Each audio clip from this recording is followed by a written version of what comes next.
जी। स्वामी रंगनाथाचार्य जी, श्री अयोध्या जी से। श्री राधे जी। श्री राधे महाराज जी। महाराज जी, कोई ऐसा साधन जिससे भक्ति का तरंग छूटे ना?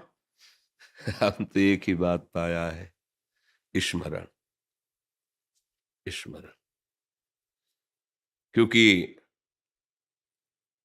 वाणी कभी असमर्थ हो सकती है, नहीं बोल पाएंगे। कभी आंख, जितनी हमारी साधनाएं होती हैं वो सभी इंद्रियों को लेकर होती हैं।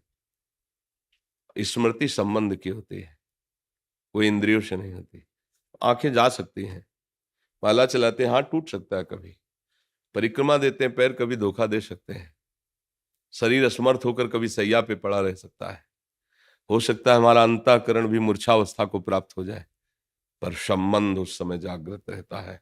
उसी को स्मृति कहते हैं, अखंड स्मृति। यस्य स्मरण मात्रेण जन्म संसार बंधनात् विमुच्यते नमस्तस्मै विष्णवे प्रभु विष्णवे। हरि स्मृति सर्व विपद विमोक्षणम। संपूर्ण गीता सुनने के बाद अर्जुन को एक स्थिति प्राप्त हुई, स्मृति लब्ध्वा, नहीं नष्टो मोहा स्मृति। स्मृति, अपने प्यारे की स्मृति, मधुर मधुर स्मृति, आह भर करके स्मृति, व्याकुल होकर स्मृति, उसकी स्मृति में स्मृति याद, ये भक्ति के अंगों में भी है, स्मृति फल भी है। समस्त भक्ति का फल है अखंड स्मृति, तैल धारावत स्मृति। स्मृति ये अलग वस्तु है, सब क्रियाओं से अलग। जितनी भी साधनाएं बताई गई हैं उन सब का फल है इस, क्योंकि आपने कहा एक जो अखंड चलती है।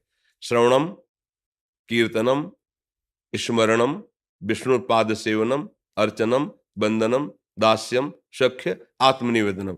इसके बाद जो स्मृति मिलती है, यहां जो स्मरण कहा गया वो साधन है। श्रवणम, कीर्तनम, स्मरणम, ये साधन है। जो श्रवण किया, जो कीर्तन किया, उसका स्मरण करो। लेकिन यहां जो अभी संकेत कर रहे हैं वो इस स्मरण की नहीं कर रहे, वो अखंड स्मृति की कर रहे हैं, जो हमारा संबंध है प्रभु से। जैसे हम शरीर को कभी याद नहीं करते, करते हैं याद बैठ के, सो के उठे तो हमें जानकारी करना पड़ेगा, मैं पुरुष हूं कि स्त्री हूं, मैं जवान हूं कि बूढ़ा हूं। ऐसा कुछ कभी किसी को होता है क्या? तो विस्मृत भी तो नहीं हुआ, स्मृत भी नहीं हुई, तो विस्मरण भी नहीं हुआ। वो हम स्मृति की बात कह रहे हैं कि हमारा अंतःकरण मूर्छावस्था को प्राप्त हो सकता है, हमारी समस्त इंद्रियां निश्चेष्ट हो सकती, चेष्टा शून्य हो सकती, पर हमारी स्मृति अबाध और अखंड रहेगी संबंध के। इंद्रियों में चेतना आएगी तो पता चल जाएगा, और नहीं आएगी तो भी वो अखंड स्मृति चलती है। उसी की प्राप्ति के लिए साधना होती है। ब्रह्म नहीं, माया नहीं, नहीं जीव नहीं काल, अपनी सुधि ना रहे, एक रहो नंदलाल। एकमात्र आराध्य देव, रामाकार कृष्णाकार स्मृति चल रही। चेतना में है तो सुनाई दे रहा है, दिखाई दे रहा है।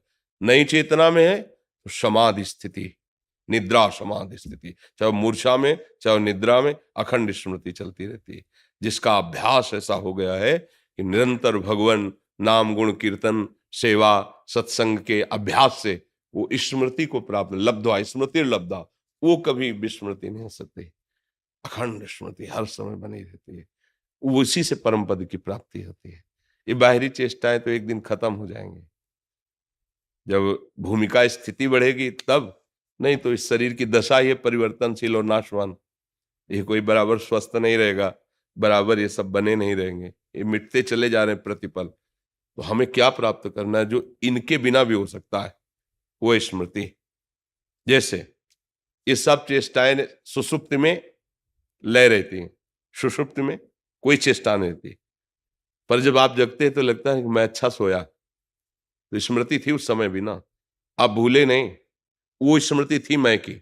वही मैं का संबंध जो प्रभु से हुआ है, गुरु प्रताप से, दास्य भाव, सख्य भाव, वात्सल्य भाव, कांता भाव, सहचरी भाव, जिस भाव से वो भाव स्मृति वो फिर परम पद में आरूढ़ कर देती है। उसी की प्राप्ति करनी। जैसे हमारा संबंध शरीर से दृढ़ हो गया है, और शरीर संबंध से शरीर संबंधी प्यारे लगते हैं, भोग प्यारे लगते हैं, अब हम कर भजन रहे हैं, लेकिन स्मृति उनकी चल रही है, विषय भोगों की, विषयी शरीर संबंधियों की, शरीर की।